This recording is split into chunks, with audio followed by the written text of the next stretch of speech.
Perkenalkan, nama saya Debbie Putri Ramadhani dari kelas 12-2. Pada video kali ini, saya akan menjelaskan tentang sejarah agresi militer Belanda 1 dan sejarah agresi militer Belanda 2. Simak terus ya videonya. Agresi militer Belanda 1 dikenal sebagai operasi produk oleh Belanda adalah operasi militer Belanda di Jawa dan di Sumatera terhadap Republik Indonesia yang dilaksanakan mulai hari ini di 21 Juli 1947 sampai 5 Agustus 1947. Agresi militer Belanda 1 merupakan upaya Belanda untuk merebut wilayah Indonesia melalui serangan pasca disetujuinya Perjanjian Linggarjati pada 25 Maret 1947. Agresi militer Belanda 1 mendapat tantangan dari dunia internasional. Agresi militer Belanda 1 dipimpin oleh Letnan Gubernur Jenderal Johannes van Mook yang bertujuan memulihkan perekonomian Belanda pasca Perang Dunia. Dengan menguasai kekayaan alam dari Indonesia, Belanda memiliki tafsiran tersendiri terhadap Perjanjian Linggarjati yang digunakan dasar melakukan serangan kepada Indonesia. Latar belakang agresi militer Belanda 1 setelah Perjanjian Linggarjati disetujui Indonesia menganggap bahwa Indonesia berhak atas kedaulatan wilayah yang diakui. Di sisi lain, Belanda tetap memegang teguh isi pidato Ratu Wilhelmina tanggal 7 Desember 1942 yang berisi persemakmuran antara Belanda dan Hindia Indonesia di bawah naungan Kerajaan Belanda. Inilah yang merupakan latar belakang agresi militer Belanda 1. Selain itu, terdapat pula 3 tujuan Belanda melakukan agresi militer Belanda 1, yaitu 1. Tujuan politik, menghilangkan negara Indonesia secara de facto dengan mengepung dan menguasai wilayah Indonesia, serta menghapusnya dari peta dunia negara yang merdeka. 2. Tujuan ekonomi, merebut daerah yang memiliki potensi ekonomi seperti daerah penghasil pangan, produk, ekspor, dan tambang. 3. Tujuan militer. Tujuan militer menghancurkan Tentara Nasional Indonesia, yaitu TNI, sebagai basis pertahanan Indonesia. Penyelesaian agresi militer Belanda 1. Banyak negara yang mengambil peran dalam agresi militer Belanda 1.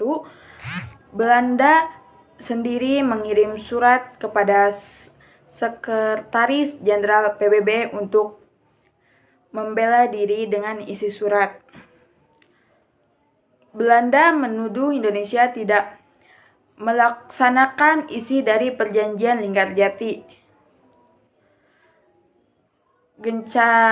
Gencanatan senjata dapat dilanggar oleh tentara Indonesia dan pemerintah Indonesia tidak menyangkal hal tersebut. Garis demarkasi yang telah ditentukan Belanda sering terjadi menyerbu oleh Indonesia. Banyak tawaran di daerah dari Belanda yang dilakukan oleh pihak Indonesia. Adanya propaganda perang yang dibesar-besarkan oleh Radio Indonesia di Yogyakarta. Dari surat tersebut, Belanda mengatakan bahwa Indonesia sudah melakukan tidak kejahatan, maka Belanda merasa perlu melakukan aksi polisional untuk menertibkan wilayah Indonesia.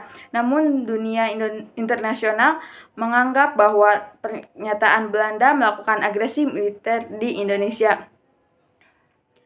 Pada 31 Juli 1947, Indonesia juga menulis surat ke Dewan Keamanan PBB. Surat ini berisi tentang permintaan Indonesia untuk Dewan Keamanan bertindak menangani masalah Indonesia di Belanda. Ini merupakan tidak lanjut dari tentuan India dan Australia tentang proporsional agresi militer Belanda 1. Setelah melalui perdebatan panjang, akhirnya Dewan Keamanan PBB memutuskan bahwa agresi militer Belanda 1 harus segera dilaksanakan. Kita lanjut lagi ya ke materi yang kedua, yaitu agresi militer Belanda 2. Agresi militer Belanda 2 adalah serangan yang dilancarkan Belanda pada 19 Desember 1948. Berikut tujuan dan kronologi agresi militer Belanda II. Kemerdekaan Indonesia. Belanda kembali datang dan melancarkan sejumlah serangan. Serangan ini dinamakan agresi militer Belanda. Terdapat 2 kali serangan yang dilakukan terhadap Indonesia, yakni agresi militer Belanda I atau Operasi Produk dan agresi militer Belanda II. Operasi Kreasi alias Operasi Gagak. Agresi militer Belanda I. Sebab dan kronologi serangan setelah gagal dengan agresi militer yang pertama pada 21 Juli sampai 5 Agustus 1947. Belanda kembali menyerang Indonesia setahun kemudian. Agresi militer Belanda II adalah serangan yang dilancarkan Belanda pada 19 sampai 20 Desember 1948. Operasi Gagak ini berawal dari serangan di Yogyakarta yang saat itu merupakan ibu kota dan pusat pemerintahan Indonesia. Serangan pun meluas ke sejumlah kota di Jawa dan Sumatera. Tujuan agresi militer Belanda II adalah untuk melumpuhkan pusat pemerintahan Indonesia sehingga Belanda bisa menguasai Indonesia. Belanda ingin merebut kekayaan alam yang ada di Indonesia untuk menumbuhkan perekonomian negaranya yang hancur setelah kalah dalam Perang Dunia II. Kronologi agresi militer Belanda II. Soekarno dan Muhammad Hatta. Pada agresi militer Belanda II, Belanda menangkap sejumlah tokoh bangsa termasuk Presiden Soekarno dan Wakil Presiden Muhammad Hatta. Dalam agresi militer Belanda II, pasukan militer Belanda awalnya menyerang pangkalan udara Maguwo agar bisa masuk ke Yogyakarta. Belanda menggempur pangkalan udara itu secara tiba-tiba melalui serangan udara. Setelah pangkalan udara Maguwo lumpuh, Belanda dengan cepat menguasai Yogyakarta. Pemimpin Indonesia saat itu, Presiden Soekarno dan Wakil Presiden Muhammad Hatta ditangkap. Belanda juga menangkap sejumlah tokoh seperti Sultan Syahrir, Agus Salim, Muhammad Roem, dan Prigodinho. Mereka diterbangkan ke tempat pengasingan di Pulau Sumatera dan di Pulau Bangka. Pada agresi militer Belanda II, Indonesia membentuk pemerintah darurat Republik Indonesia yaitu PDRI di Bukit Tinggi yang dipimpin oleh Syarifuddin Prawiranegara. Sebelum ditangkap, Presiden Soekarno sempat membuat surat kuasa kepada Menteri Kemakmuran Syarifuddin Prawiranegara untuk membuat pemerintahan darurat sementara. Soekarno memberikan mendapat kepada Syarifuddin untuk membentuk pemerintahan darurat Republik Indonesia, yaitu PDRI, di Bukit Tinggi, Sumatera Barat. Peliharaan pemerintahan ini bertujuan agar Republik Indonesia tidak berhenti dan terus menyusun strategi melawan Belanda. Presiden Soekarno juga sudah membuat rencana cadangan seadanya. Pemerintahan darurat ini gagal menjalankan tugas pemerintahan. Soekarno membuat surat kepada Duta Besar RI di New Delhi, India, Sudarsono, Menteri Keuangan AA Maramis, dan staf Keduta RI LN Palar untuk membentuk Exile Government of Republik Indonesia New Delhi, India. Exile Government adalah pemerintahan resmi suatu negara yang karena alasan tertentu tidak dapat menggunakan kekuatan legalnya.